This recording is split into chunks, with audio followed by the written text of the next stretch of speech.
என்ன பாசு, நான் வரலைன்னா அவ்வளவுதான், உன் நிலைமை காலியாட்டு இருக்கும் போல இருக்குது. இங்க நின்னுட்டு இருக்க மாட்டே நீ, ஸ்டேஷன்ல கம்பிதான் நின்று இருப்ப. இவ்வளவு பெரிய பிசினஸ் மேன்ன்ற, ஆனா உன்னெல்லாம் உங்களுக்கு தெரியவே இல்லையே. இந்த ஊர்ல பிசினஸ் மேன்லாம் யாருக்கும் பெருசா அடையாளமே தெரியாது. இன்ஃப்ளூயன்சர்ஸ், ஆக்டர்ஸ், ஸ்போர்ட்ஸ் மேன் இவங்கள தான் தெரியும். அது எங்களோட சாபம். ஆனா நான் லாக்அப்ல நிக்கிறது தான் என் அஞ்சலிக்கு சந்தோஷம்னா அதுக்கு நான் தயாரா இருக்கேன். அது என்ன எந்த வகையிலையும் காயப்படுத்தாது. யோ நாயா, இவ்வளவு லவ் இருக்குது உங்ககிட்ட, ஆனா நீ ஏன் இப்படிலாம் நடந்துக்கின? நீ மட்டும் ஆரம்பத்திலேயே இப்படி நல்லவனா இருந்திருந்தான்னு வச்சுக்கோயேன், மேடம் உன்னை வெறுத்து இருக்கவே மாட்டாங்க. நீயும் ஒரு நல்ல வாழ்க்கையை வாழ்ந்துருப்ப, ஓனரும் சந்தோஷமா இருந்திருப்பாங்க. என்ன பண்றது, இப்படி நல்லவங்களாம் நீ மிஸ் பண்ணிட்ட. இப்ப லைஃபையும் மிஸ் பண்ணிட்டு இப்படி தனியா நின்னுக்கிற. எல்லாம் என் நேரம் தான். என் கூட இருக்கிற வரைக்கும் அஞ்சலியோட அருமை எனக்கு தெரியல. என்னை விட்டு அவ வேலைக்கு போனதுக்கு அப்புறம் தான் எல்லாமே புரியுது. இருந்தாலும் இதெல்லாம் எனக்கு தேவைதான். நான் பண்ண கொடுமைக்கு இதெல்லாம் ஒரு தண்டனை நினைச்சுக்கிறேன். அவ என் கூட சேர்றது கூட எனக்கு முக்கியம் இல்ல. அவளோட லட்சியத்தை அவ அடையணும், அதான் எனக்கு முக்கியம். அதுக்காக நான் என்ன அவமானம் வந்தாலும் ஏத்துக்க தயாரா இருக்கேன். இப்ப கூட நான் பேசுறதெல்லாம் உனக்கு டவுட்டா தான் இருக்கும்.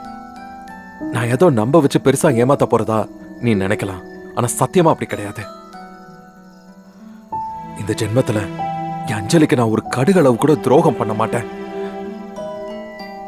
நான் உங்களுக்கு எல்லாம் தெரிஞ்சே பண்ண தப்பு கொஞ்சம் தான், தெரியாம எவ்வளவோ பண்ணிருக்கேன். அந்த தப்பெல்லாம் என்ன உள்ளுக்குள்ளே தினம் தினம் கொண்டுகிட்டு இருக்கேன்.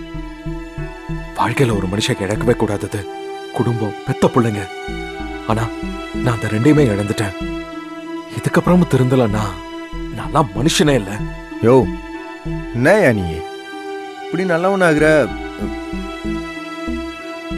யோ இது எல்லாத்தையும் ஓனராண்டா புரிய ட்ரை பண்ணிருக்கலாம்ல. நான் என்ன சொன்னாலும் அவன் நம்ப மாட்டா. அது எனக்கு பிரச்சனை இல்ல. அவ சந்தோஷமா இருந்தாலே போதும்.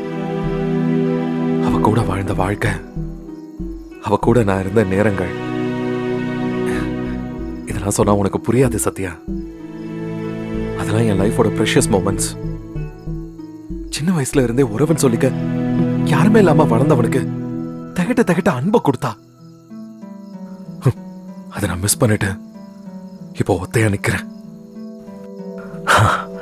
ஏதோ ஒன்று சொல்லுவாங்களே, கண்ணு போனதுக்கு அப்புறம் சன்னுன்னு தெரியாதுன்னு.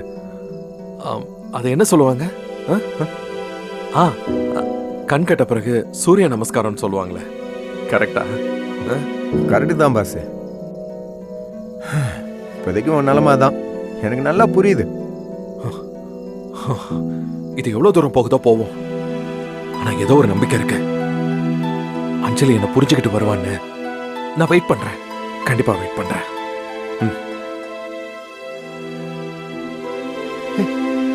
என்ன பாஸ்?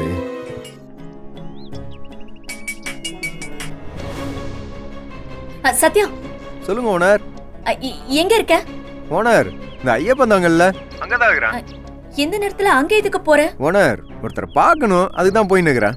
ஓ சரி, அப்படியே நீ வண்டியை திருப்பிக்கிட்டு இங்க வா, எம்எல்ஏ ஆபீஸ்க்கு வந்துரு. என்ன பேக்கப் பண்ணிட்டு வீட்டுக்கு போகணும். ஓனர், டக்குன்னுலாம் அப்படி பிளான் மாத்திட்டு வர முடியாது. முக்கியமான மீட்டிங் ஓனர், பார்த்துன்னு வந்துடுறேன். நீங்க எங்க இருக்கிறீங்க? எம்எல்ஏ ஆபீஸ் தானே? ஓனர், நம்ம ஆபீஸ் போல. சத்யா, நான் வீட்டுக்கு கிளம்பிட்டேன். இங்க பாரு, என்ன மீட்டிங்னாலும் தள்ளி வச்சுட்டு வா நீ. இல்ல ஓனர், ரொம்ப நாளா அவர் பார்க்கணும்னு இருந்தாரு, அதான் ஓனர் தள்ளி போயினே இருந்தது. பார்த்துட்டு வந்துடுறேண்ணே. நீங்க ஏதாச்சும் பைக் டாக்ஸி ஏதாவது புக் பண்ணி போயிருங்களேன். சத்யா, இன்னைக்கு ரொம்ப ரொம்ப சந்தோஷமான விஷயம் நடந்திருக்கு. நான் உங்க எல்லார்கிட்டயும் ஷேர் பண்ணலான்னு நினைச்சேன். ப்ளீஸ், நான் வீட்ல அந்த விஷயத்த சொல்லும்போது நீயும் வீட்ல இருக்கணும். என்ன ஓனர் சந்தோஷமா இருக்கிறீங்க? என்ன விஷயம்? சத்யா, அதை நான் நேர்ல தான் சொல்லுவேன். அப்ப நீங்க ஒண்ணு பண்ணுங்க, நான் மீட்டிங் முடிச்சுட்டு உடனே திரும்பி வந்துடுறேன். நீங்க வேணா ஒரு வண்டி பிடிச்சி கிளம்பிங்களேன். ஓனர் என்ன நம்பி நிற்காதீங்க, நீங்க கிளம்புங்க, நான் வந்துடுறேன். சரி, ஏதோ பண்ண. சரி, பார்த்து போங்க. பேசாம மகேஷ் ஆண்டா போன் பண்ணி சொல்லலாமா? சத்யா, என்ன பாஸ், கையில உன் ஒய்ஃப் போட்டா வச்சுன்னு தனியா ஃபீல் பண்ணி நிக்கிறியா என்ன? எனக்கு இருக்கிற ஒரே ஆப்ஷன் அது மட்டும் தானே. எனக்கு உன்னை பார்த்தா பாவமாதாயா ஆகுது. ஏதோ திருந்திட்டேன்னு திருப்பி திருப்பி சொல்லின்னு இருக்கிற. அதனால உனக்கு ஒரு ஹெல்ப் பண்ணலான்னு இருக்கிறேன். என்ன சத்யா? அது ஒண்ணும் இல்ல, உன் ஒய்ஃப் இருக்கிறாங்களா என் முதலாளி, அவங்க பைக் டாக்ஸி புக் பண்றதுக்காக எம்எல்ஏ ஆபீஸ் ஆண்டே நின்று இருக்கிறாங்க. இப்ப நீ காண்டி பைக் கூட அங்க போனேன்னு வச்சுக்குவேன், அவங்கள பிக்கப் பண்ணிடலாம்.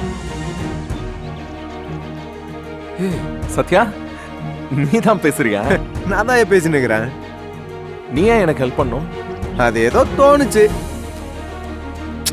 உன் லவ்ல கொஞ்சம் உண்மை இருக்குதுன்னு எனக்கு தோணுது. அதனாலதான் உனக்கு ஹெல்ப் பண்ணலாமேன்ட்டு போன் பண்ண. நீயும் ஓனரும் சேர்றதுல எனக்கு எந்த பிரச்சனையும் கிடையாது. ஏன்னா என் ஓனர் இப்படி வாழ்க்கையில தனியா இருக்கிறத பார்த்தா எனக்கு கொஞ்சம் கஷ்டமா தான் இருக்குது. ஒரு ஃப்ரெண்டா காண்டி உனக்கு ஹெல்ப் பண்ணல. இது என் ஓனர் எதிர்காலத்துல நல்லா இருக்கணும், அதுக்கோசரம் தான். யோ பாஸ், அவங்க நிம்மதியை கெடுத்துடாதப்பா. தேங்க்ஸ் சத்யா. இதை பாரு பாஸ், என் ஓனர் இப்ப ரொம்ப சந்தோஷமா இருக்கிறாங்க. இந்த டைமை காண்டி நீ அவங்க மனசுக்குள்ள பூந்து அவங்க மனசை கேச்சிட்டேன்னு வச்சுக்க, நீ ஜெயிச்சையா. அதுக்காக தான் உனக்கு இன்ஃபார்ம் பண்ணேன். ஏன் சத்யா, இப்போ போனா கரெக்டா இருக்குமா? அதுக்கு நடுவுல எதுவும் வேற ஏதாவது பைக் வந்துடுது. என்னாண்ட அப்படி கேள்வி மேல கேள்வி கேட்டுனே இருந்து வச்சுக்குவேன், அப்புறம் பைக் வந்துடும், பாத்துக்கோ. ஓகே ஓகே சத்யா, இப்போவே கிளம்புறேன். போனை கட் பண்ணிட்டு டக்குன்னு கிளம்பு. நான் இப்போ எம்எல்ஏ ஆஃபீஸ் பக்கத்துல தான் இருக்கேன். ஏதாவது ஒரு பைக் எடுத்துட்டு போய் நான் பிக்கப் பண்ணிக்கிறேன். சரி சரி, பார்த்து போப்பா. All the best. Thank you. Hi madam, எப்படி இருக்கீங்க? என்ன தானே தேடுறீங்க? எப்படி பாத்தீங்களா, கரெக்டா தேடி வந்துட்டேன். நீங்க அன்னைக்கு உங்களை டிராப் பண்ணல மேடம். ஓ ப்ரோ, நீங்களா? நீங்க எப்படி ப்ரோ இங்க வந்தீங்க? அது நீங்க என்ன நினைச்சிட்டீங்க, நினைச்சோனே நான் வந்துட்டேன். ஹலோ, எப்படி? நான் ஒன்னும் உங்களை நினைக்கல. வீட்டுக்கு போறதுக்காக தான் பைக் புக் பண்ணிக்கிட்டு இருந்தேன், புக் ஆகல. ஆமாமா, என் டியூட்டியா தானேங்க, அதான் வந்துட்டேன். ஆனா நான் உங்களை புக்கே பண்ணலையே. தெரியும் மேடம், அதான் ரைடு கிடைக்கல, எனக்கு ரெக்வஸ்ட் வந்துச்சு, நான் தான் அக்செப்ட் பண்ணாம இப்படி டைரக்டா வந்துட்டேன்.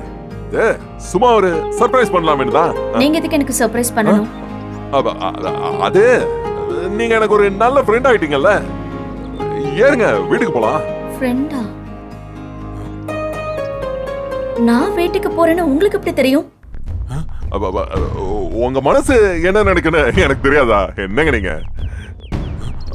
இல்ல மேடம், நான் ஆப்ல பார்த்தேன், அன்னைக்கு நீங்க உங்க வீட்டுக்கு போறதுக்கு தானே புக் பண்ணீங்க, அத வச்சு அப்படியே நான். ஓகே ப்ரோ, ஆனா இது என்ன வேற பைக் எடுத்துட்டு வந்திருக்கீங்க? அது என் பைக்கை என் ஃப்ரெண்ட் எடுத்துட்டு போனான், இது என் ஃப்ரெண்டோட பைக்கு, சவாரிக்காக எடுத்துட்டு வந்தேன்.